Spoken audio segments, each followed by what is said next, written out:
Okay, सो आज हम क्या देखेंगे? आज हम देखेंगे pollen pistil interaction as well as fertilisation. पिछले क्लास में अपन ने पॉलिनेशन देखा था कि पोलन ग्रेन एंथर से स्टिग्मा तक कैसे जाता है। तो हवा के थ्रू जा सकता है, पानी के थ्रू जा सकता है, फिर पानी में भी एपीहाइड्रोफाइली, हाइपोहाइड्रोफाइली है ना, या फिर इंसेक्ट के थ्रू जा सकता है और बैट के थ्रू जा सकता है, कायरोटिरोफाइली। इवन दो वो एनसीईआरटी में नहीं दिया है, लेकिन स्टेट बोर्ड में अपन ने पढ़ा है कि बैट के थ्रू भी जा सकता है, फिर ऑर्निथोफिलिया है, बर्ड के थ्रू जा सकता है, अलग अलग तरीके। उसके अलावा भी कुछ मेलेकोफिली वगैरह है ना, स्नेल्स के थ्रू, दैट इज मोलुस्का के थ्रू, सांपों के थ्रू, आई टोल्ड यू, हाथी के थ्रू। तो बहुत सारे तरीके हैं पॉलिनेशन के। तो अपन ने पॉलिनेशन के प्रकार और पॉलिनेटिंग एजेंट्स के प्रकार दोनों चीजें अपन ने देख ली है। अभी आज हमको क्या देखना है कि ये सब तो ठीक है, लेकिन जब वो पोलन ग्रेन आ जाएगा स्टिग्मा के ऊपर वो पोलन ग्रेन गिरने के बाद क्या होगा, उसके बाद की कहानी अभी आज के क्लास में हम देखेंगे। ठीक है, तो पोलन पिस्टिल इंटरेक्शन थोड़ा सा तो अपन ने पढ़ा ही था उस दिन, मतलब स्टेट बोर्ड के बुक में। अब वो था ही उस पेज पे, तो मैंने रीड कर लिया था, लेकिन फिर भी मैं उसको अच्छे से एक्सप्लेन कर देता हूँ इनकेस वो नहीं समझा होगा तो।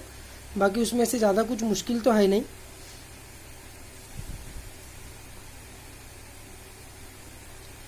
पोलन पिस्टिल इंटरेक्शन में क्या होता है, पोलन ग्रेन जब आकर स्टिग्मा पे गिरता है तो सबसे पहले stigma releases a solution, sugary solution release करता है स्टिग्मा। ठीक है, अब क्या होता है कि this solution is absorbed by the pollen and it starts to swell। Obvious सी बात है, अगर वो किसी चीज को एब्जॉर्ब करने लगेगा पोलन ग्रेन तो स्वेलिंग तो होने ही लगेगा यार। उसमें कौन सा दिमाग लगाने वाले, उसमें कौन सी बहुत बड़ा रॉकेट साइंस है, वो तो होने ही वाला है, स्वेल होने लगेगा वो, है ना। तो उसके कारण क्या होगा, this will exert a pressure on its wall, है ना, एक्साइन पे प्रेशर आने लगेगा अंदर से। लेकिन अब इशू क्या है कि एक्साइन जो है वो बना हुआ है स्पोरोपोलिनिन से, और स्पोरोपोलिनिन से क्यों बनाया ये अपने को पता है, क्योंकि ये टफेस्ट सब्सटेंस है। टफेस्ट सब्सटेंस है, नाम भी एंड में, इन में एंड हो रहा है ना। अपने दिमाग में ऐसा करंट बहेगा, ऐसा पूरा फास्ट एकदम। सुपर हीरोज के बॉडी में कैसे ऐसा करंट बहता है, ऐसा अपने दिमाग में करंट बहेगा। नीट के एग्जाम में जब क्वेश्चन आएगा कि स्पोरोपोलिनिन इज केमिकली, ऐसा दिमाग में पूरा करंट बहेगा और दिमाग अपना ऐसा अपने हाथों को ऑर्डर देगा कि चलो प्रोटीन पे मार्क करो। लेकिन नहीं, अपने को पूरा ध्यान रखना है और अपने को याद रखना है कि वो लिपिड है, वो प्रोटीन नहीं है ना। तुमको लग रहा होगा क्या सर एक ही एक चीज बार बार बताते रहते हो। अभी क्या है, अभी ये चैप्टर होने के बाद मैं जब 2-3 दिन बाद इसका टेस्ट लूंगा, उसमें अगर मैं ये क्वेश्चन डालूंगा तो उसका कोई भी आंसर गलत नहीं करेगा, सब लोग सही आंसर करेंगे, क्योंकि अभी फ्रेश पड़ा हुआ है। लेकिन 1 साल के बाद जब नीट देने का वक्त आएगा तब तक ये चीजें दिमाग से निकल जाती है। छोटी छोटी चीजों को नोट डाउन करके रखो, सिर्फ एनसीईआरटी में अंडरलाइन मत करो। आई एम टेलिंग यू, जब नीट के एग्जाम के 1 घंटा पहले या 1 दिन पहले या 1 हफ्ता पहले जो भी है तुम रिवीजन करते रहोगे तो एनसीईआरटी खोल के पढ़ने की हिम्मत नहीं होगी। मैं जो नोट्स लिखाता हूँ इतने सारे पूरे नोट्स पढ़ने की हिम्मत नहीं होगी। वो नोट्स का पर्पस क्या है कि अगर मैं अवेलेबल नहीं रहा, जैसे अभी नहीं हूं बिकॉज ऑफ कोरोना, या छोटा सा कोई डाउट है और उसके लिए तुम मेरे पास आ नहीं सकते हो इंस्टीट्यूट में टाइम वेस्ट करने के लिए फरवरी महीने में, मार्च महीने में, तब वो नोट्स पढ़ के तुमको सब कुछ समझ जाना चाहिए, इसलिए एक एक चीज लिखाई जाती है।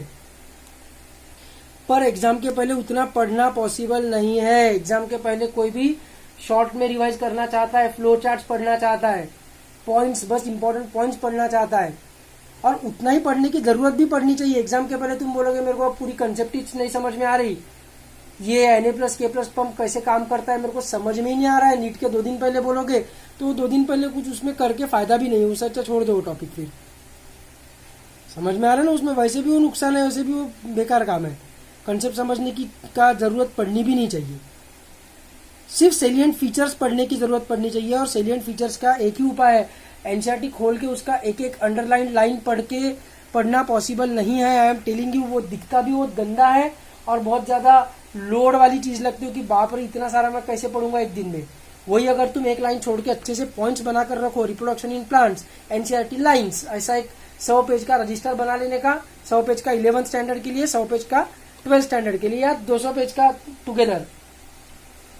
चैप्टर का नाम लिखने का, सेलिएंट फीचर्स है, एनसीईआरटी की लाइंस, और जो मैं बोलता हूँ कि ये लाइन याद रखो, ये लाइन अंडरलाइन करो, इसको लिख लो, उसको उसमें लिख लेने का। एक तुम्हारे पास रेडीमेड सेलिएंट फीचर्स की बुक तैयार हो जाएगी, खुद के हैंड रिटन, याद ज्यादा अच्छे से रहेगा। ठीक है, ये सब चीजें याद रखो, छोटी छोटी चीजें है। स्पोरोपोलेनिन इज अ लिपिड, तो प्रेशर अप्लाई होता है, लेकिन ये toughest substance known in biology होने के कारण उस पोलन ग्रेन को फोड़ नहीं पाता है। तो उसके कारण क्या होता है, सिंस वो स्पोरोपोलेनिन को नहीं फोड़ पाता है, since sporopollenin cannot be burst open, उसको फोड़ पाना पॉसिबल न होने के कारण, since sporopollenin cannot be burst open, what will happen, the intine will move out of the germ pore। और कोई ऑप्शन है क्या? और कोई ऑप्शन ही नहीं है, और कोई तरीका ही नहीं है। ऐसा पोलन है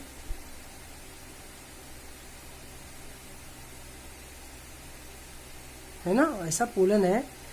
तो ये इंटाइन जो है ये पूरा ऐसा प्रेशर अप्लाई करेगा और इसमें से बाहर निकलेगा। तो ऐसे जर्म पोर में से अगर वो बाहर निकलेगा तो उसको ऑब्वियसली स्क्वीज होकर बाहर निकलना पड़ेगा, एक ट्यूब के फॉर्म में ही बाहर निकलना पड़ेगा, और कोई उपाय ही नहीं है ना।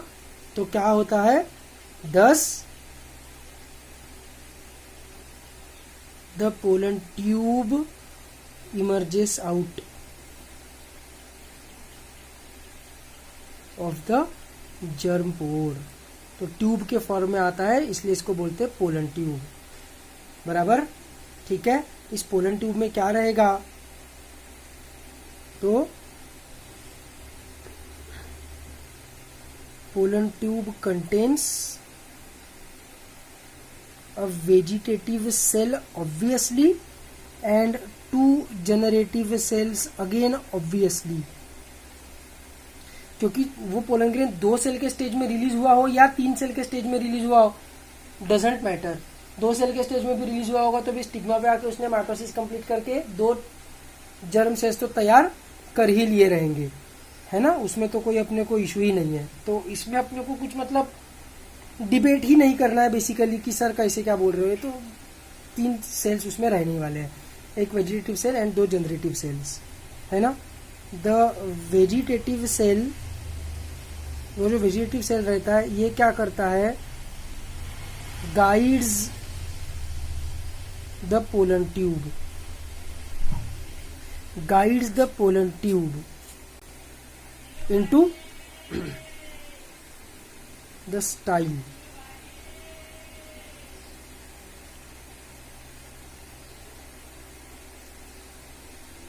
टुवर्ड्स द ओव्यूल, है ना। कैसे, इसको कैसे एड्रेस पता कि ओव्यूल कहां पर है वेजिटेटिव सेल को, तो ऑन क्या बोलेंगे अपन, एक काम करते हैं, according to the filiform apparatus. Filiform apparatus याद है ना, सिनर्जिड सेल्स के ऊपर हेयर लाइक स्ट्रक्चर रहते हैं जिसको फिलीफॉर्म एपरेटस बोलते हैं। ये उस पोलन ट्यूब को बराबर अपनी तरफ अट्रैक्ट करता है। कौन सी मूवमेंट हो गई है, कीमो, क्योंकि केमिकली अट्रैक्ट करेगा। ट्रॉपिक, ट्रॉपिक क्यों, क्योंकि डायरेक्शन मैटर कर रहा है, याद है ना। अगर डायरेक्शन मैटर कर रहा है तो ट्रॉपिक मूवमेंट, और अगर डायरेक्शन मैटर नहीं कर रहा है तो नेस्टिक मूवमेंट। जैसे टच मी नॉट प्लांट, उसको टच किया, कहीं पे भी टच किया तो भी वो एक ही डायरेक्शन में क्लोज होता है, वो नेस्टिक मूवमेंट हो गई। थिग्मो या सिस्मोनेस्टी, टच का एडजेक्टिव, थिग्मो या सिस्मो। ठीक है, समझ में आ रहा है? तो ऐसे करके ये नीचे की तरफ पोलन ट्यूब की तरफ मूव होगा। तो ये जो पोलन पिस्टिल इंटरेक्शन है, इसका इंपॉर्टेंस क्या क्या है? तो ऑब्वियसली क्या क्या है, मतलब इसका सबसे बड़ा इंपॉर्टेंट तो पोलन ट्यूब बनाना है। पोलन ट्यूब ही नहीं बना अगर, तो वो अंदर जा ही नहीं पाएगा। अगर पोलन ट्यूब ही नहीं बना तो वो अंदर जा ही नहीं पाएगा। कौन? मेल गैमिट, पूरा स्टाइल को क्रॉस करके। और तुम ऐसा भी नहीं बोल सकते कि अच्छा वो स्टाइल के कारण प्रॉब्लम हो रहा है ना, ओवरी एकदम नीचे रहती है, पोलन ग्रेन एकदम ऊपर आता है, स्टाइल को हटा ही देते हैं मॉर्फोलॉजी से। तो ऐसा भी नहीं कर सकते, क्योंकि वही तो स्टिग्मा को हाइट देता है हवा में उड़ते हुए पोलन ग्रेन्स को पकड़ने के लिए, कैच करने के लिए। तो स्टाइल को तुम कट नहीं कर सकते उसके मॉर्फोलॉजी में से। और स्टाइल अगर रहेगा तो फिर स्टिग्मा पे आया हुआ पोलन ग्रेन में से गैमेट्स वहां तक जाएंगे कैसे, ओव्यूल तक? इश्यूज है। तो pollen tube banana is the best and only way which is possible. बराबर? ठीक है, इसमें किसी भी प्रकार का अपने को इशू नहीं है। अब इसके अदर मतलब और भी कुछ यूजेस ऐसे है कि पोलन ट्यूब इंपॉर्टेंट तो है ही, लेकिन ये पोलन पिस्टिल इंटरैक्शन जो है ना, ये दो तरीके से स्पेसिफिक भी है। पोलन पिस्टिल इंटरैक्शन दो तरीके से स्पेसिफिक है कि ओनली एक्टिवेट्स, मतलब वो शुगरी सोल्यूशन का जो सिक्रीशन रहता है वो सिर्फ कब होगा? When pollens of same species arrive.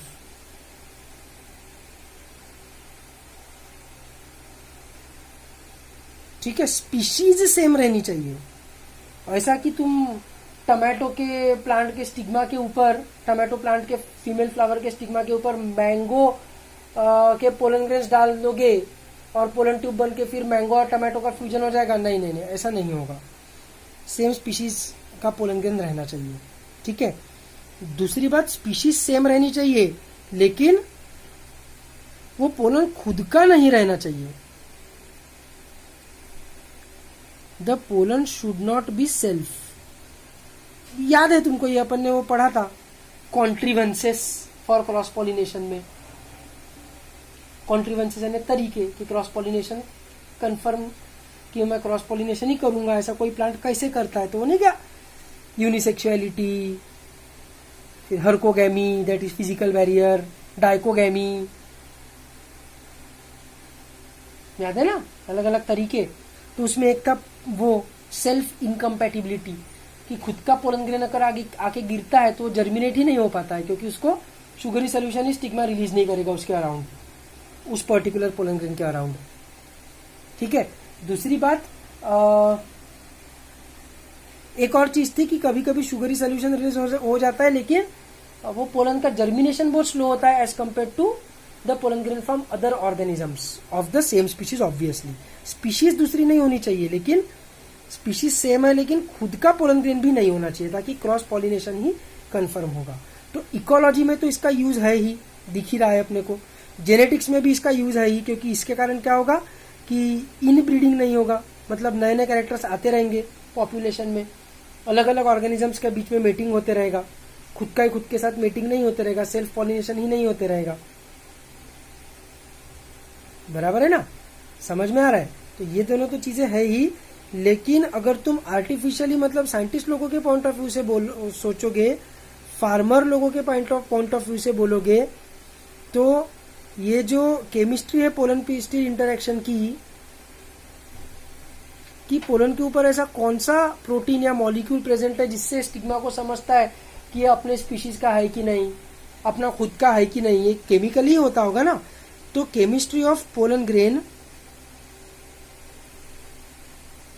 Has helped immensely, इससे बहुत यूज हुई है, इसका बहुत हेल्प हुई है किस चीज में? In plant breeding programs. मतलब अपने को अगर इंटर स्पेसिफिक हाइब्रिडाइजेशन करना है, अगर अपने को इंटर स्पेसिफिक हाइब्रिडाइजेशन करना है,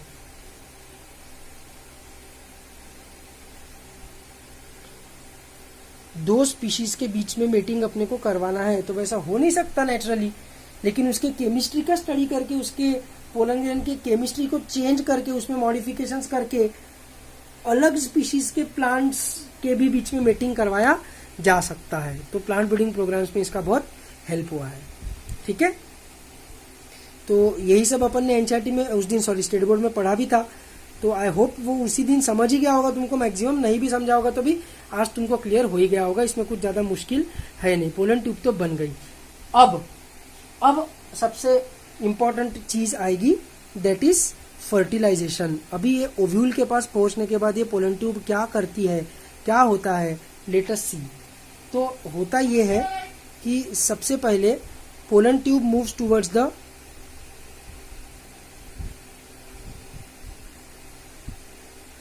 pollen tube moves towards the ovule by साइफनोगैमी। इसको साइफनोगैमी बोलते हैं। साइफन मतलब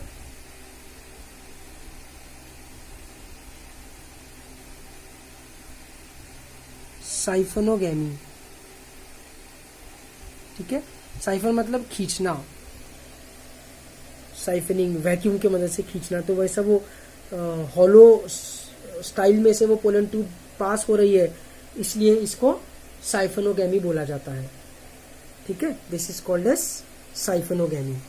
okay, so pollen tube moves towards the ovule by siphonogamy. ठीक है, फिर क्या होता है,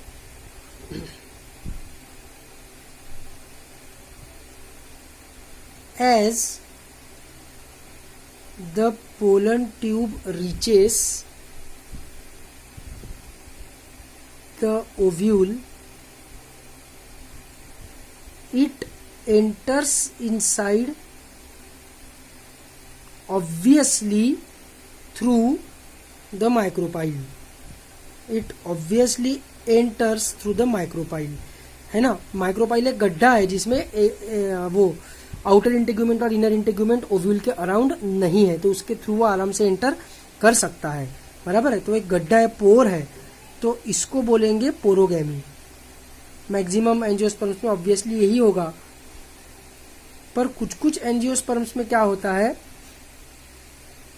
वो कलाजा को फोड़ के कलाजा के थ्रू एंटर करता है। ठीक है, इसको बोलेंगे कलेजोगैमी ऑब्वियसली। और रेयरली तो क्या होगा कि पोलन ट्यूब जो है वो एंटर करेगा, तो pollen tube enters through the integuments.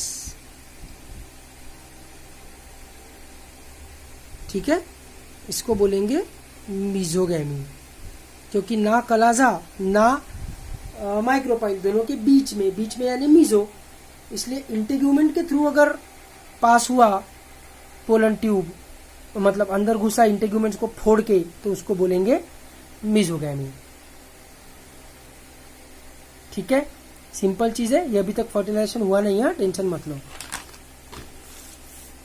अब क्या होता है, वेजिटेटिव सेल का काम क्या था, वहां तक पहुंचाना उसको, है ना, एग एपरेटस तक। एग एपरेटस है ना, egg plus the synergid cells, उसको एग एपरेटस बोलते हैं।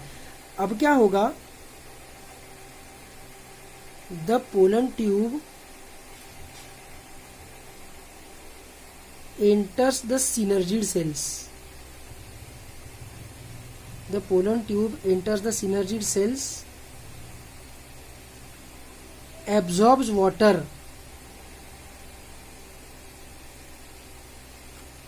ठीक है। The pollen tube enters the synergid cells, absorbs water and bursts open, तो पोलन ट्यूब फट जाता है। ठीक है, सिनर्जिड सेल्स में से वाटर एब्जॉर्ब कर देने के कारण सिनर्जिड श्रिंक्स एंड डाइज। ठीक है, वेजिटेटिव सेल का भी काम खत्म हो गया, उसका काम वही था, गाइड करना पोलन ट्यूब को, है ना। तो वेजिटेटिव सेल का भी टाइम ओवर, वो भी मर जाता है, ठीक है। पर वो पोलन ट्यूब फटने के कारण क्या होता है कि अंदर जो 2 मेल गैमिट्स थे and the 2 male gametes are released, the 2 male gametes are released। कहाँ पर रिलीज होते हैं ये 2 मेल गैमेट्स? तो obviously in the ovule. Synergid cells वगैरह तक पहुंच चुके हैं ना, ओव्यूल के अंदर तो एंट्री मार चुके हैं, इन द ओव्यूल। बराबर, एकदम सिंपल, इसमें कुछ भी मुश्किल नहीं है। अब क्या होगा, द नहीं,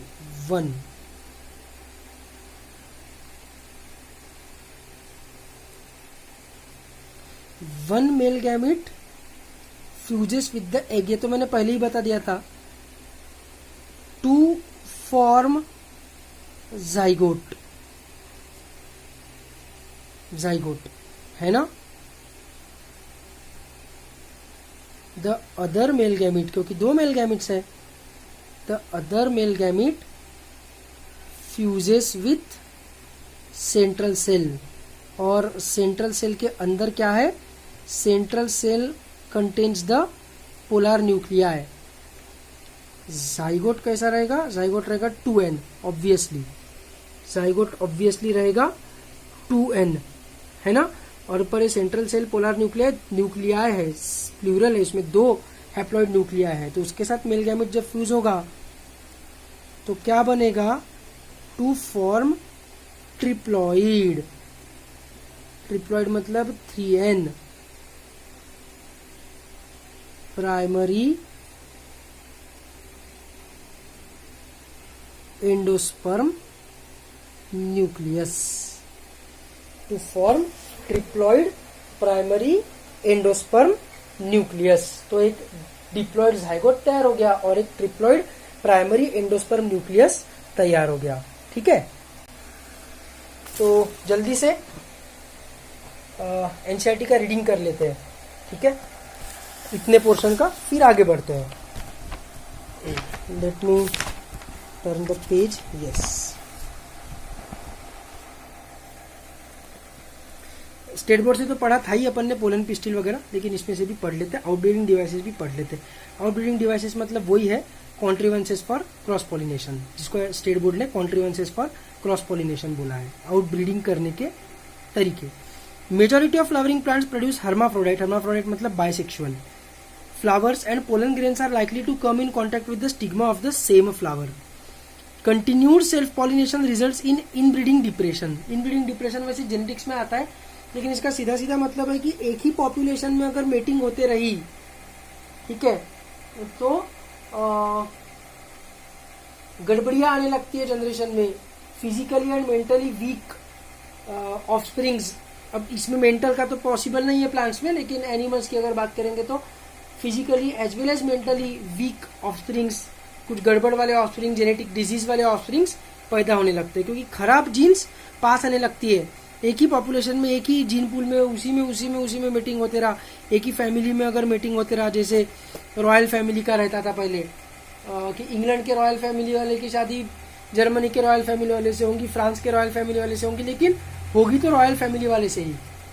तो there were group of people जो सिर्फ एक दूसरे के साथ ही मैरिज करते थे, तो उनमें फिर हीमोफीलिया बहुत ज्यादा कॉमन था, ठीक है। ये सब प्रॉब्लम्स मतलब बेसिकली होते हैं। तो इनब्रीडिंग बहुत बेकार चीज है, ठीक है। फायदे भी है उसके कुछ, नो डाउट, अच्छी चीजें भी पास में आती है, अच्छे जीन्स भी कलेक्ट होते हैं, लेकिन खराब जीन्स भी कलेक्ट होते हैं, तो दैट इज उसका एक निगेटिव है। तो इसलिए इवोल्यूशन और जेनेटिक्स के पॉइंट ऑफ व्यू से कोई भी स्पीशीज नहीं चाहती है कि सेल्फ पॉलिनेशन हो। Flowering plants have developed many devices to discourage self pollination and to encourage cross pollination. In some species pollen release and stigma receptivity are not synchronise, अलग अलग टाइम पे होता है ना, मतलब वो क्या कहेंगे उसको, protandry and protogyny. Either the pollen is release before the stigma becomes receptive, ये प्रोटेंड्री हो गया, और stigma becomes receptive much before the release of pollen, ये प्रोटोगाइनी हो गया। In some other species, the anther and stigma are placed at different positions so that pollen cannot come in contact with the stigma of the same flower. ये हर्कोगैमी हो गया. Both these devices prevent autogamy. The third device to prevent inbreeding is self-incompatibility, जो अपन ने अभी देखा. This is a genetic mechanism and prevents self-pollen from the same flower or other flowers of the same plant from fertilizing the ovules by inhibiting pollen germination or pollen tube growth in the pistil. Another device to prevent self-pollination is the production of unisexual flowers. ये तो best उपाय है, कुछ दिमाग ही नहीं लगाना है. If both male and female flowers are present on the same plant, हाँ, लेकिन इसमें गड़बड़ है, फिर इसमें गिटोनोगैमी तो हो ही जाएगा. Such as castor and maize, it prevents autogamy but not गिटोनोगैमी है ना, गिटोनोगैमी तो हो ही जाएगा. In several species such as papaya, male and female flowers are present on different plants. That is, each plant is either male or female. इसको बोलेंगे dioecious. This condition prevents both autogamy and गिटोनोगैमी. ठीक है, इसमें concept wise तो मेरे को नहीं लगता कुछ मुश्किल है. एग्जाम्पल्स लेकिन तुमको ये सब याद रखने हैं. कैस्टर एंड मेज में फ्लावर्स यूनिसेक्सुअल है लेकिन प्लांट बायसेक्सुअल है.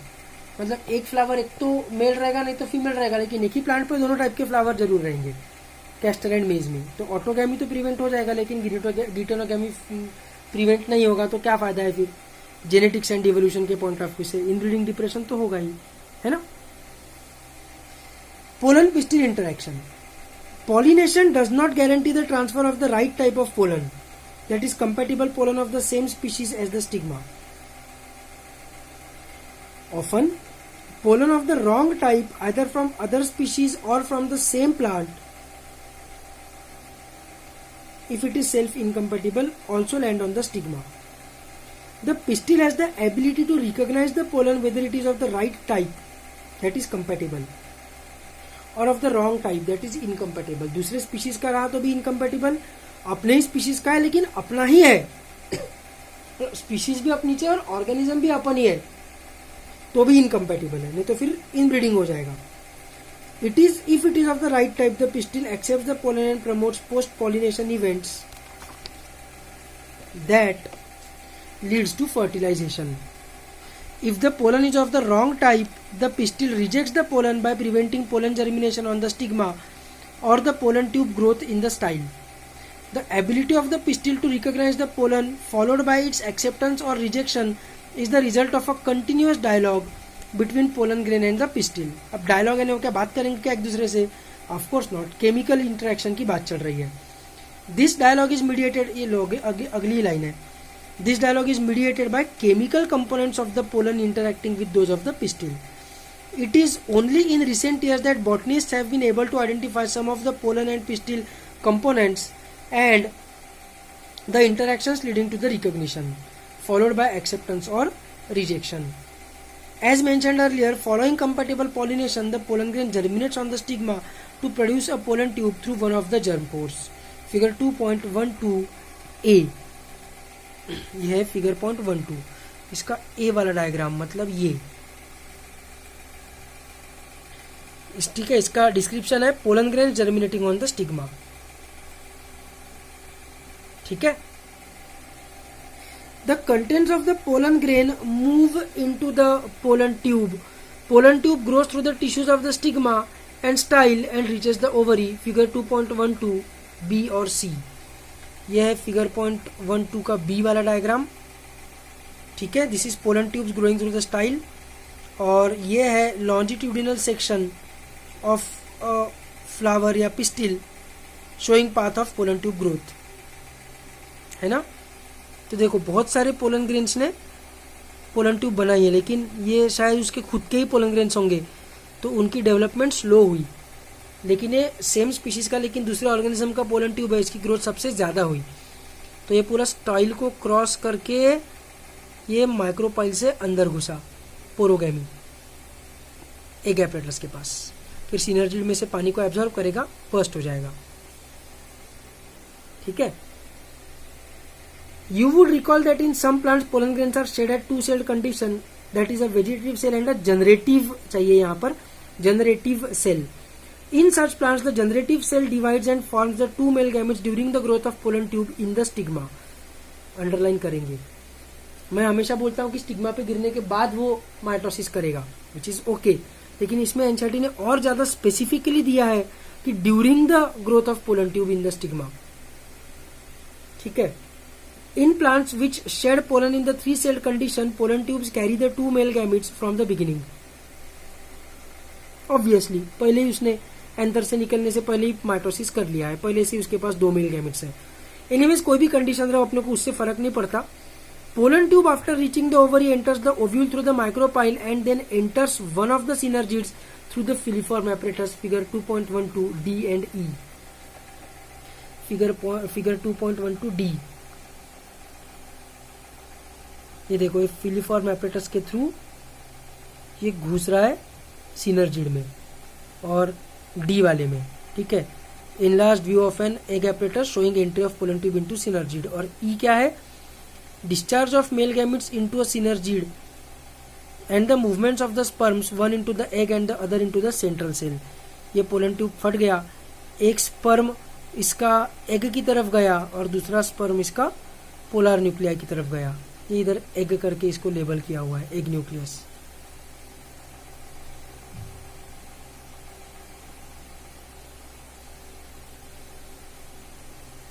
ठीक है, गेटिंग? तो ये एक मेल गैमेट एग के पास गया, दूसरा मेल गैमेट पोलर न्यूक्लियाई के पास गया। Many recent studies have shown that filiform apparatus present at the micropylar part of the synergids guides the entry of pollen tube. All these events from pollen deposition on the stigma until pollen tubes enter the ovule are together referred to as pollen-pistil interaction. As pointed out earlier, pollen-pistil interaction is a dynamic process involving pollen recognition followed by promotion or inhibition of the pollen. The knowledge gained in this area would help the plant breeder in manipulating pollen-pistil interaction even in incompatible pollinations to get desired hybrids. ये मैंने भी बताया अभी तुमको थोड़ी देर पहले, है ना? You can easily study pollen germination by dusting some pollen from flowers such as pea, chickpea, crotalaria, balsam and vinca on a glass slide containing a drop of sugar solution about 10%। about 10% को तुरंत अपने notes में लिख लेंगे, मस्त question बन सकता है इसके ऊपर। After about 15 to 30 minutes, observe the slide under the low power lens of the microscope. You are likely to see pollen tubes coming out of the pollen grains। पर इसके लिए बोरिक एसिड भी required है ना, boron, pollen germination के लिए, वो भी याद रखेंगे। मिनरल न्यूट्रिशन में भी दिया है और इस चैप्टर में भी दिया है। As you shall learn in the chapter on plant breeding, a breeder is interested in crossing different species and often genera। Interspecific hybridisation तो ठीक है, लेकिन इंटरजेनेरिक भी किया जा सकता है, जेनेरा ही अलग, जेनस ही अलग, to combine desirable characters to produce commercially superior varieties। Artificial hybridization is one of the major approaches of crop improvement programs।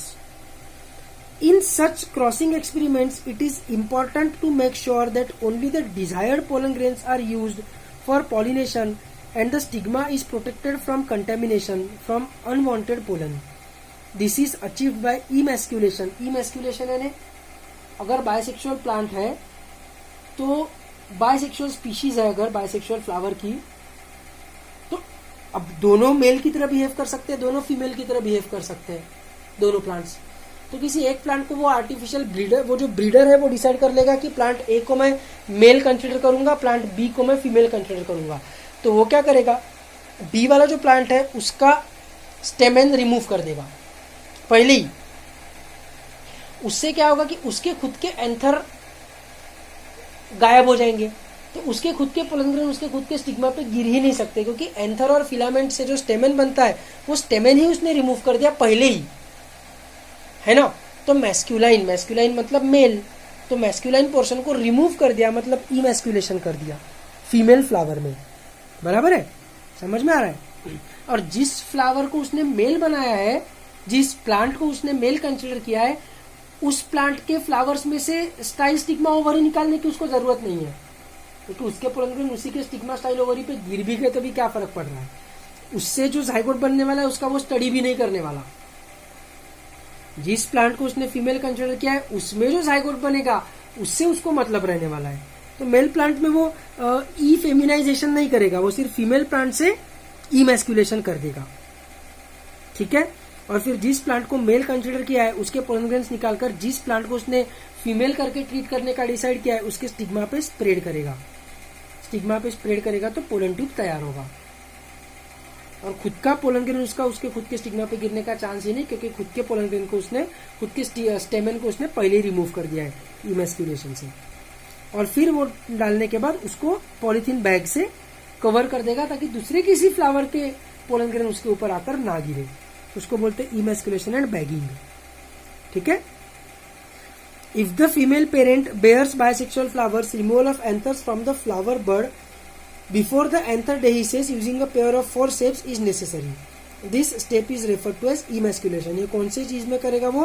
उस फ्लावर में जिसको उसने फीमेल बनाने का डिसाइड किया है, उस प्लांट को जिसको उसने फीमेल बनाने का डिसाइड किया है, क्योंकि बायसेक्सुअल होने के कारण दोनों मेल और दोनों फीमेल है, बराबर। उसको डिसाइड करना पड़ेगा कि मैं इसको मेल कंसिडर करता हूँ, इसको फीमेल कंसिडर करता हूँ, ऐसा। Emasculated flowers have to be covered with a bag of suitable size generally made up of butter paper. मैंने पॉलीथीन बोला लेकिन बटर पेपर लिखा है एनसीईआरटी ने, याद रखेंगे, मतलब नोट करेंगे, याद नहीं रखेंगे, याद नहीं रहता है। नहीं तो मेरे को रहा रहता ना, मैंने पॉलीथीन नहीं बोला रहता, मैंने बटर पेपर कम से कम 10 बार पढ़ा होगा मेरी जिंदगी में।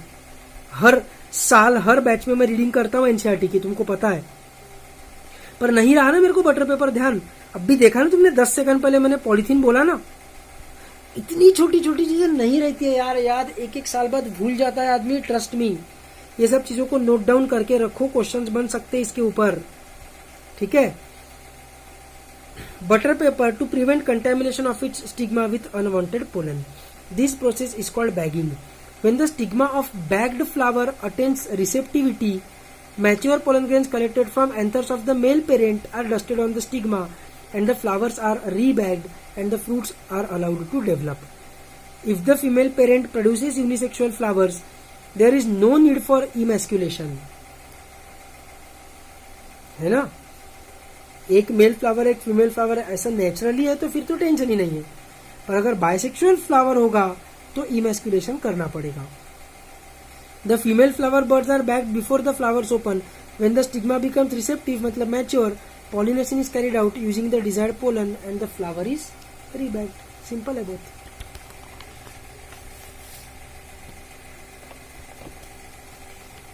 Double fertilization. After entering one of the synergids, the pollen tube releases the two male gametes into the cytoplasm of the synergid. One of the male gametes moves towards the egg cell and fuses with its nucleus, thus completing the syngamy. This results in the formation of a diploid cell, that is the zygote. The other male gamete moves towards the two polar nuclei located in the central cell and fuses with them to produce a triploid primary endosperm nucleus. As this involves the fusion of the 3 haploid nuclei, it is termed as triple fusion. ये सब मैंने पहले ही बताया हुआ है। Since 2 types of fusion, syngamy and triple fusion, take place in an embryo sac, the phenomenon is termed double fertilization, an event unique to flowering plants. Double fertilisation is an exclusive feature of angiosperms. Gymnosperms में भी ये नहीं मिलता है। इसका angiosperms का endosperm triploid है, gymnosperms का एंडोस्पर्म हैप्लॉइड रहता है। The central cell after triple fusion becomes the primary endosperm cell, ठीक है। देखो यहाँ पर प्राइमरी एंडोस्पर्म सेल बोला है, ठीक है, इधर प्राइमरी एंडोस्पर्म न्यूक्लियस बोला है, चलेगा, कोई टेंशन नहीं है, कंफ्यूज नहीं करना खुद को, एक ही बात है। And develops into the endosperm while the zygote develops into an embryo. The zygote develops into an embryo, ठीक है। पार्ट से एकदम एम्ब्रियो और एंडोस्पर्म का डेवलपमेंट भी देख लेते हैं।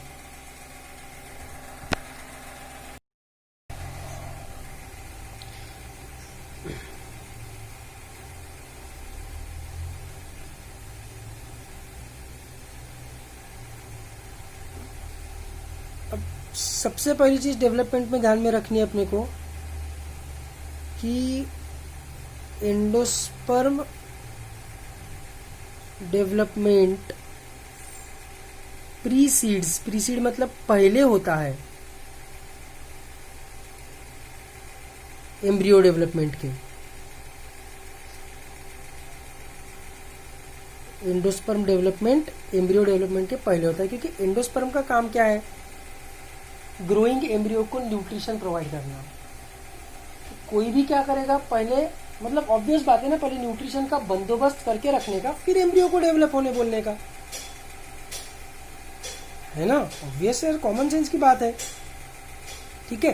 तो इसलिए अपन एंडोस्पर्म को पहले, मतलब प्लांट्स एंडोस्पर्म को पहले डेवलप कराएंगे। अब एंडोस्पर्म डेवलपमेंट कैसे होता है, तो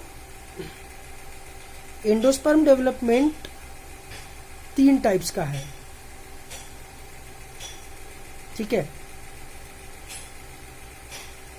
पहला है सेल्यूलर एंडोस्पर्म।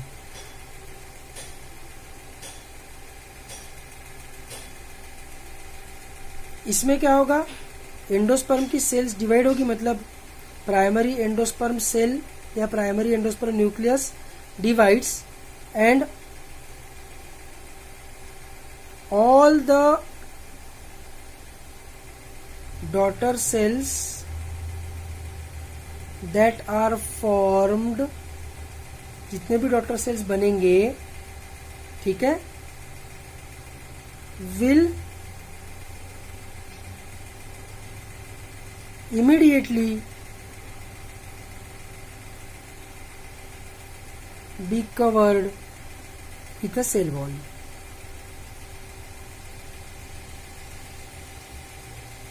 ठीक है, जैसे ही डॉटर सेल बनेगा वैसे ही उसको तुरंत सेल वॉल से कवर कर दिया जाएगा।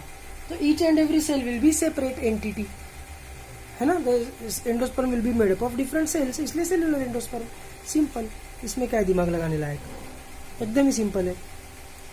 दूसरा है फ्री न्यूक्लियर एंडोस्पर्म।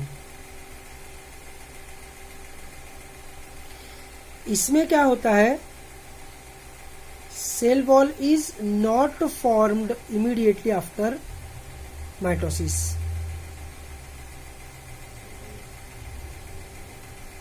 ठीक है, बस फ्री न्यूक्लियाई प्रेजेंट रहते हैं, तो sales are not separate.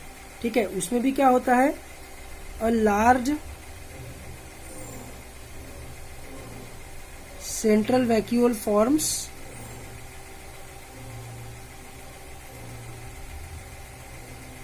Which pushes the free nuclei. सब सिर्फ न्यूक्लियाई है ना, उनके ऊपर सेल वॉल तो तैयार ही नहीं हुआ है, तो उनको अपन इंडिविजुअल सेल बोल ही नहीं सकते, इसलिए फ्री न्यूक्लियर एंडोस्पर्म बोल रहे हैं अपन इसको। Pushes the free nuclei to the periphery. ठीक है, ये ऐसे कुछ इंपॉर्टेंट पॉइंट नहीं है, ये छोड़ दो। इंपॉर्टेंट बस ये है कि cell wall is not form, है ना। सेल वॉल न रहने के कारण, due to the absence of cell wall absent रहने के कारण क्या होगा, तो due to the absence of cell wall ये होगा कि एंडोस्पर्म जो रहेगा उसमें ऐसा प्रॉपर अटैचमेंट नहीं रहेगी सेल्स के बीच में, क्योंकि सेल्स ही नहीं है, तो liquid endosperm will be present. इसका एग्जांपल क्या है मेरे को बताने की जरूरत ही नहीं पड़नी चाहिए, लिक्विड एंडोस्पर्म इस टर्म से ही समझ में आ जाना चाहिए कि क्या चल रहा है। Example coconut, Cocos nucifera.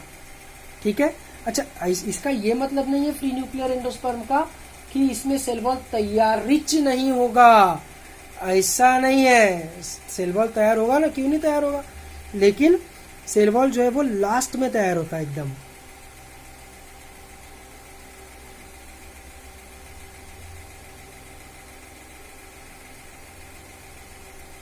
ठीक है, तो ये सेल वॉल थोड़ा रैंडमली तैयार होगा obviously, hence multi cellular cells will be form, क्योंकि एकदम ऑर्गेनाइज्ड वे में वो सेल वॉल तैयार नहीं हो पाएगी। और सेल वॉल लेकिन जब भी तैयार होगी तो फिर इसका जो लिक्विड नेचर है वो गायब होते जाएगा। इसलिए जो कच्चा कोकोनट रहता है, लोगों को क्या लगता है पता है क्या, वो जो ग्रीन कलर का कोकोनट मिलता है जिसका अपन पानी पीते हैं वो कोई अलग स्पीशीज है कोकोनट की, और फिर वो जो ब्राउन कलर का जो कोकोनट रहता है जो अपन मंदिर में वगैरह फोड़ते हैं वो अलग स्पीशीज है कोकोनट की, ऐसा समझते हैं लोग। ऐसा नहीं है, वो ग्रीन वाला कोकोनट उसका कच्चा फॉर्म है और वो ब्राउन वाला कोकोनट उसका पका हुआ फॉर्म है। तो जब वो पकने लगेगा, मैच्योर होने लगेगा, फर्दर डेवलप होने लगेगा, सेल वॉल फॉर्म होने लगेगी और उस फ्री न्यूक्लियर एंडोस्पर्म का जो लिक्विड नेचर है वो लिक्विड नेचर लूज हो जाएगा, फिर वो लिक्विड नहीं रहेगा, इसलिए वो सॉलिडिफाई होने लगेगा एंडोस्पर्म। ठीक है, समझ में आ रहा है? तो ऑब्वियसली इसका एग्जांपल है कोकोनट, इसमें तो दिमाग लगाने लायक कुछ भी नहीं है। तीसरा प्रकार है इसका हेलोबियल एंडोस्पर्म।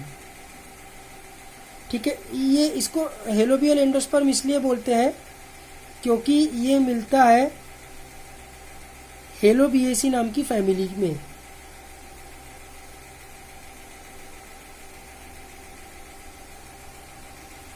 हेलोबिएसी नाम की फैमिली ये में मिलता है, इसलिए इसको हेलोबियल एंडोस्पर्म बोलते हैं। ये जो है ना, ये सेल्यूलर और न्यूक्लियर एंडोस्पर्म के बीच का है। मतलब इसमें क्या होगा, फर्स्ट सबसे पहली प्रोसेस क्या होगी कि 2 cells will be form.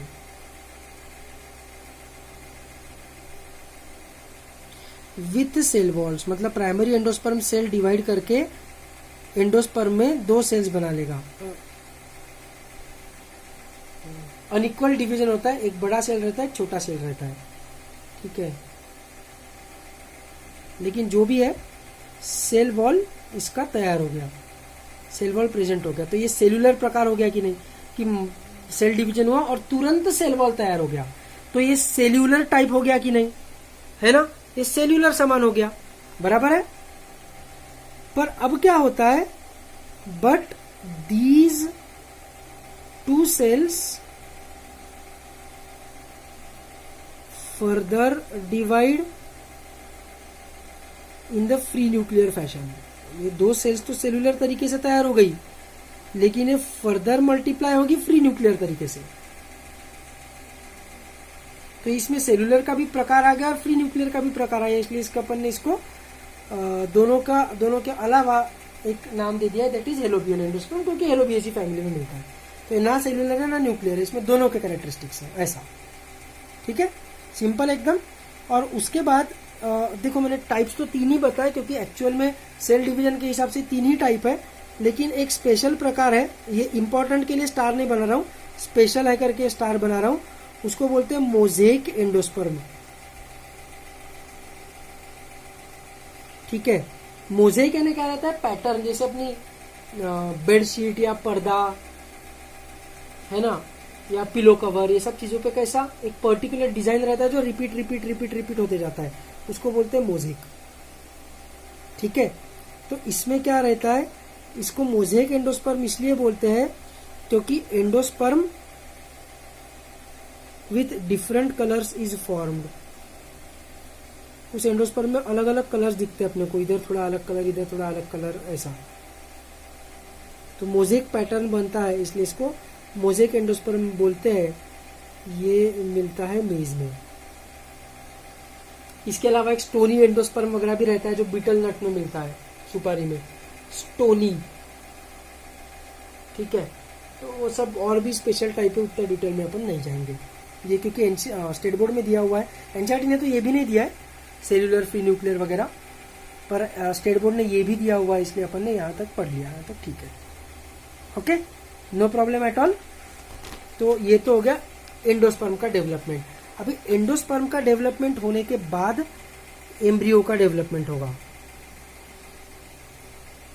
Endosperm का डेवलपमेंट होने के बाद एम्ब्रियो का डेवलपमेंट होगा। ठीक है, embryo development will be the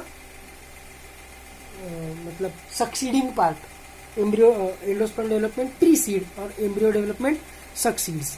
तो अब देखो अपने पास क्या है, अपने पास ये 7 सेल डेट न्यूक्लिएट स्ट्रक्चर है, लेकिन अब ये 7 सेल डेट न्यूक्लिएट स्ट्रक्चर नहीं रहा है, क्योंकि एंटीपोडल सेल्स डिस्ट्रॉय हो गए हैं, सिनर्जिड सेल्स डिस्ट्रॉय हो गए हैं, और ये सेंट्रल सेल के अंदर पोलर न्यूक्लियाई नहीं है, ये अभी बन गया है PEN।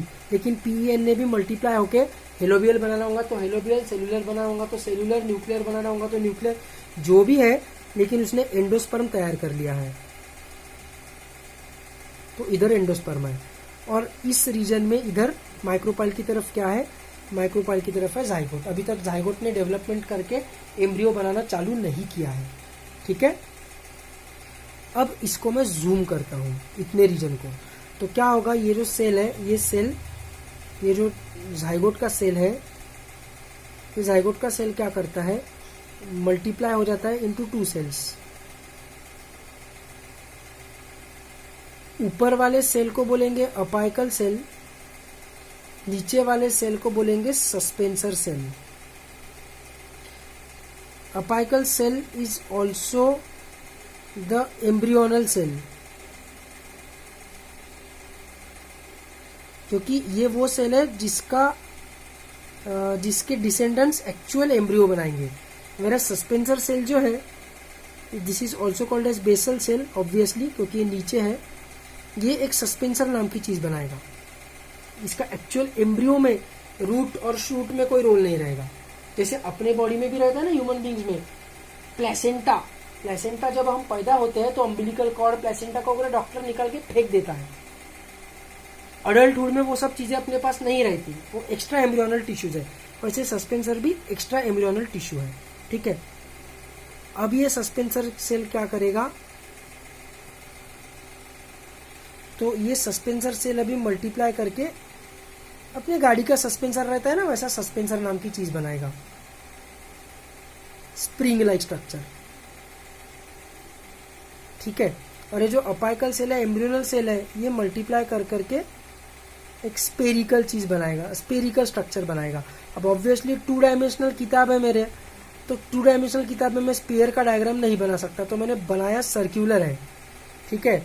लेकिन ये एक्चुअली सर्क्यूलर नहीं है, ये कैसा है, स्पेरिकल या ग्लोब्यूलर एम्ब्रियो है। देखो सस्पेंसर का काम क्या है, तो सस्पेंसर ये जो एम्ब्रियोनल सेल है इसको ऐसे ऊपर पुश कर रहा है एंडोस्पर्म की तरफ, तभी तो वो एंडोस्पर्म में से न्यूट्रिशन निकाल पाएगा ना यार, ग्रोइंग एम्ब्रियो, कॉमन सेंस की बात है ना, ऐसा कर रहे हो।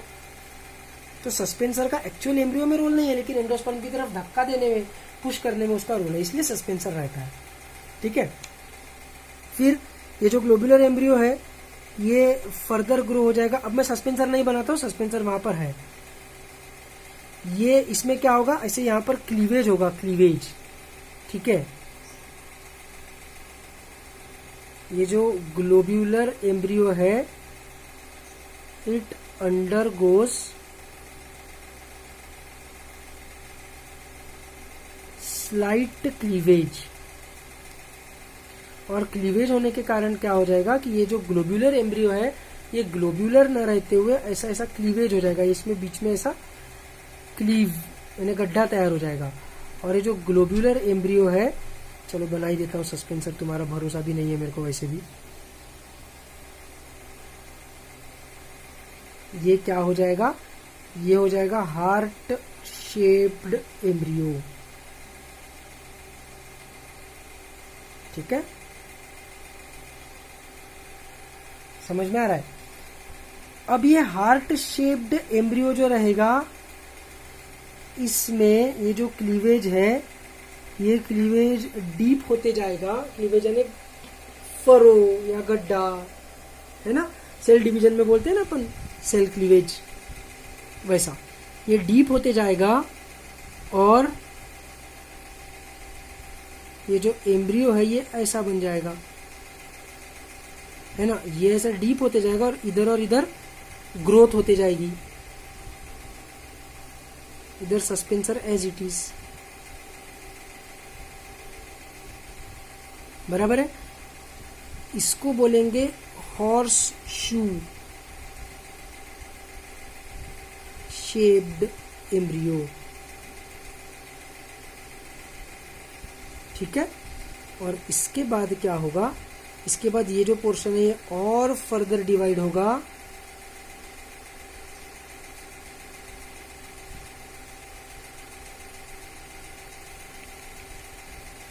और ये फाइनल स्टेज ऑफ एम्ब्रियो तैयार हो जाएगा।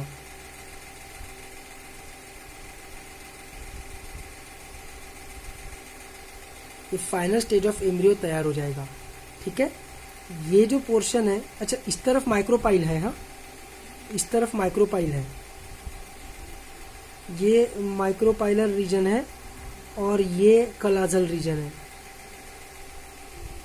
तो ये जो है ये region, this region is called as radicle, पता है तुमको ये क्या है, इससे रूट बनेगा,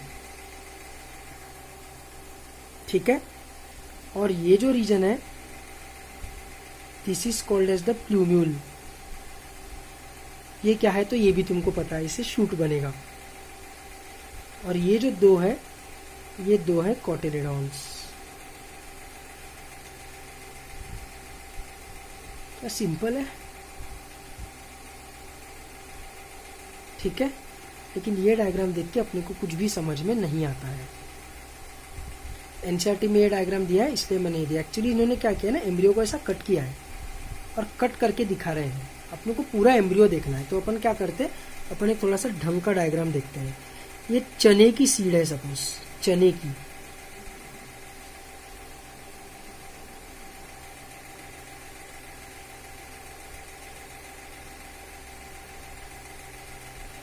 चना सबको समझता है, ऐसा दिखता है, पूरा हार्टिट बना दिया मैंने, लेकिन पता है अपने को ये चना है। इस चने की सीड को ऐसा अगर अपन देखेंगे तो अपने को चने की सीड के नीचे एक गड्ढा दिखता है, this is nothing but micropyle. और चने की सीड को जो स्प्राउटिंग होता है, that sprout is nothing but the root which is developed from the radical, ठीक है। अब इस चने की सीड को ना मैं ऐसा इधर से काटूंगा, ऐसा काटूंगा, और ऐसा काटने के बाद इसको ऐसा ऐसा खोलूंगा, समझ रहे हैं ना। इसको ऐसा काटूंगा और इसके जो दो एंड्स हैं इनको ऐसा खोलूंगा। खोलने के बाद मेरे को क्या दिखेगा, तो ये चने की सीड का ये वाला पोर्शन, क्योंकि मैंने इसको ऐसा खोला, मैंने इसको काट के, है ना। और ये चने की सीड का इधर वाला पोर्शन, ये वाला पोर्शन, बराबर है, ठीक है। इसमें मेरे को क्या दिखेगा कि इधर ऐसा प्लूम्यूल है, इधर ऐसा रेडिकल है। और ये जो सीड है, मतलब ये जो सीड कोट है, ठीक है, टेस्टा टेगमेन, इसके अंदर यहाँ पर इस एम्ब्रियो को अटैच्ड ऐसा कॉटिलिडॉन है, इस एम्ब्रियो को अटैच्ड ऐसे कॉटिलिडॉन्स है, ऐसा मेरे को दिखेगा जब मैं चने की सीड को स्प्लिट ओपन करूंगा। ये सब मैंने पहले बताया हुआ है वैसे प्लांट ग्रोथ एंड हार्मोन्स के पहले चैप्टर, पहले वीडियो में, ठीक है। तो ये जो है ये तो सीड है। अब ये जो है ना, ये है कॉटिलिडॉन,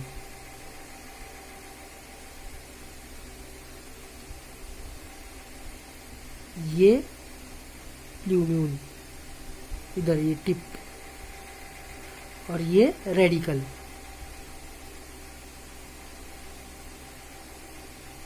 ठीक है। समझ में आ रहा है। इसको ऐसा बंद कर दिया अगर तो अपने को ऐसी चने की सीड दिखेगी। तो ये लेवल से कॉटिलिडॉन अराइज हो रहा है। इसके ऊपर का जो रीजन है दैट इज एपिकॉटिल, इसके नीचे का जो रीजन है दैट इज हाइपोकॉटिल, ठीक है। ये पॉइंट से कॉटिलिडॉन्स अराइज हो रहा है ना, तो इसके ऊपर का रीजन इज एपिकॉटिल, इसके नीचे का रीजन इज हाइपोकॉटिल। एपिकॉटिल का टिप मतलब प्लूम्यूल, हाइपोकॉटिल का टिप मतलब रेडिकल, बराबर है। अगर हाइपोकॉटिल इलोंगेट हुआ तो ये इसके ऊपर वाले पोर्शन को जमीन के बाहर पुश करेगा, तो एक कॉटिलिडॉन जमीन के बाहर आ जाएंगे, इसको बोलेंगे एपीजियल जर्मिनेशन। अगर हाइपोकॉटिल इलोंगेट हुआ तो इसका मैंने बढ़िया फोटो भी भेजा हुआ है, और एक फोटो तनया ने भेजा था, मतलब हाइपोकॉटिल का, इसका एपीजियल जर्मिनेशन का तनया ने भेजा था, और मैंने मैंगो वाले एपीजियल जर्मिनेशन का भेजा था, सॉरी मैंगो वाले हाइपोजियल जर्मिनेशन का भेजा था। तनया ने एपीजियल जर्मिनेशन का भेजा था जिसमें हाइपोकॉटिल इलोंगेट होने के कारण कॉटिलिडॉन्स ऊपर पुश हो गए थे, है ना। याद आ रहा है क्या? नहीं याद आ रहा होगा तो देखो, ग्रुप पे भेजा हुआ है, तनया ने मेरे को भेजा था, फिर मैंने ग्रुप पे भेजा था, ठीक है। तो उसमें क्लियर कट अपने को दिख रहा है कि कॉटिलिडॉन्स लगे हुए हैं तनया ने भेजे हुए फोटो में। और मैंने जो मैंगो का फोटो भेजा था वो हाइपोजियल जर्मिनेशन था, उसमें क्या हुआ, ये जो एपिकॉटिल है ये सीधा इलोंगेट हो गया, तो ये सब चीजें क्यों जमीन के बाहर निकलेगी, ये अपना सीधा सीधा सीधा सीधा ऊपर जाएगा। उल्टा फोर्स के कारण ये और नीचे घुस सकता है, ऊपर नहीं आएगा। लेकिन ये कॉटिलिडॉन्स, तो कॉटिलिडॉन जमीन के नीचे ही रह गए, तो हाइपोजियल जर्मिनेशन है ना। तो मतलब एपिकॉटिल अगर इलोंगेट हुआ ये एपिकोटिल अगर आगे बढ़ गया तो हाइपोजियल जर्मिनेशन, है ना। और ये हाइपोकोटिल अगर ऊपर ऊपर बढ़ने लग गया तो फिर ये इसको भी ऊपर पुश करेगा, तो कोटिलिडॉन जो है वो जमीन के बाहर आ जाएंगे। मतलब हाइपोकोटिल अगर इलोंगेट हुआ तो जमीन के ऊपर आ जाएंगे। जियो मतलब जमीन, एपी मतलब ऊपर, तो वो रहेगा एपीजियल जर्मिनेशन, है ना। और ये सब तो ठीक है, लेकिन बेसिकली एपिकोटिल मतलब क्या? तो एपिकोटिल मतलब वो पोर्शन एम्ब्रियो एक्सिस का, the portion of embryo axis above the level of cotyledons।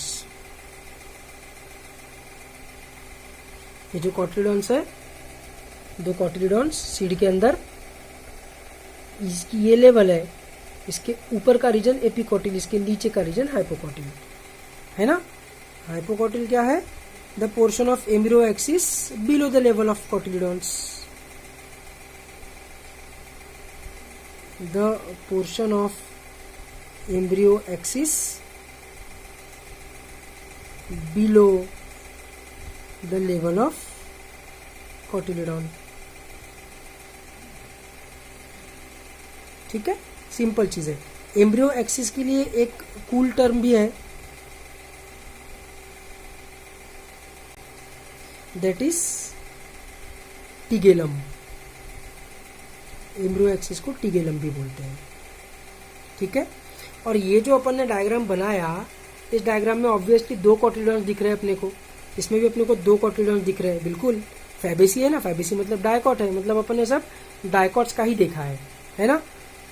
Monocots में सब कुछ सेम है, ऐसा ही है, बस मोनोकॉट्स में क्या रहता है कि एक कोटिलिडॉन छोटा हो जाता है। लोगों को क्या लगता है पता है कि monocots are having only one cotyledon. नहीं, मोनोकॉट्स में भी दो कोटिलिडॉन रहते हैं, लेकिन एक ही कोटिलिडॉन अपने को दिखता है। मोनोकॉट्स का दूसरा कोटिलिडॉन क्या हो जाता है? तो रिड्यूस हो जाता है। देखो मोनोकॉट्स में क्या है, मोनोकॉट्स में भी वैसा ही है।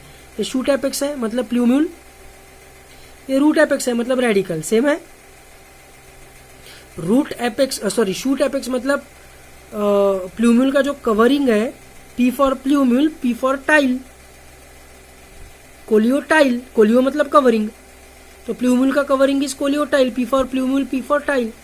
और रेडिकल जो है जिससे रूट निकलने वाला है, उसका ये जो अपने को प्रोटेक्टिव कवरिंग दिख रहा है, that will be that will be coleorhiza. Coleo मतलब कवरिंग, राइजो मतलब root, R for radicle, R for root, simple चीज है ना। बस इसमें और ये डायकॉट वाले में डिफरेंस ये है कि अपने को इसमें दो कोटिलिडॉन्स दिख रहे हैं, इसमें अपने को एक ही कोटिलिडॉन दिख रहा है। That cotyledon is called as scutellum.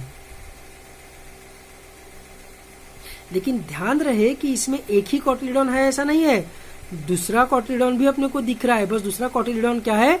Reduced है। दूसरा कोटिलिडॉन क्या है? रिड्यूस्ड है। That reduced cotyledon in monocots is called as epiblast. तो नॉर्मल कोटिलिडॉन जो है मोनोकॉट्स का, that is called as scutellum, और जो रिड्यूस्ड कोटिलिडॉन है that is called as epiblast. बस दैट्स इट। बाकी वैसा ही है, plumule, radicle, embryo axis, everything is like that, same है सब कुछ, ठीक है। समझ में आ रहा है? एक बार एनसीईआरटी का डायग्राम भी देख लेते हैं। देखो डीजेनरेटिंग सिनर्जीड्स, डीजेनरेटिंग एंटीपोडल, सब मरने वाला है, बस अभी जाइगोट बचा है और प्राइमरी एंडोस्पर्म सेल बचा है। जाइगोट ने क्या किया? दो सेल्स बनाए, एक बेसल सेल, एक और एक अपाइकल सेल। बेसल सेल जो है ये बेसल सेल है। हाँ, अब तुम बोलोगे सर बेसल सेल ऊपर कैसे हो गया? बेसल सेल ऊपर कैसे हो गया? तो कोई लॉजिक ही नहीं है इसमें, ऊपर नीचे वाला फंडा ही नहीं है, ठीक है। कलाइजल एंड और माइक्रोपाइलर एंड, ये करेक्ट टर्म है, ऊपर नीचे नहीं बोलना चाहिए अपन ने। कलाइजल एंड एंड माइक्रोपाइलर एंड बोलना चाहिए, पहली बात। दूसरी बात, ऊपर नीचे इंपॉर्टेंट इसलिए नहीं है क्योंकि वो ऑर्थोट्रोपस ओव्यूल है कि अनएट्रोपस ओव्यूल है, ये देखना पड़ेगा, है ना। बहुत सारे फैक्टर्स है, तो ऊपर नीचे का टेंशन मत लो। ये सस्पेंसर बन गया है, ये सस्पेंसर मतलब ये वाला सस्पेंसर सेल है, बेसल सेल है, और ये वाले सेल ने एम्ब्रियो बनाया है, मतलब ये अपाइकल सेल या एम्ब्रियोनल सेल है।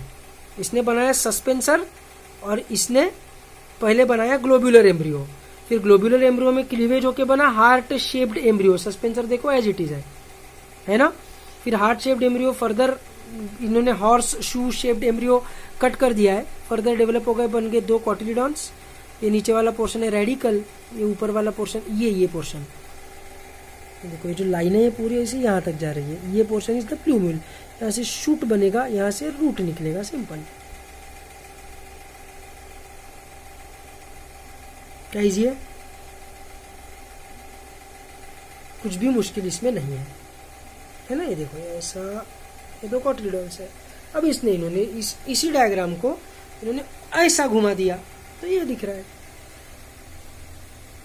है ना। इसमें रेडिकल बुक के ऊपर की तरफ था, इसमें रेडिकल बुक के नीचे की तरफ हो गया। कुछ फर्क नहीं पड़ता है, माइक्रोपाइलर एंड कौन सा है और कलाजल एंड की तरफ क्या है वो ज्यादा इंपॉर्टेंट है, बस। Nothing else matters.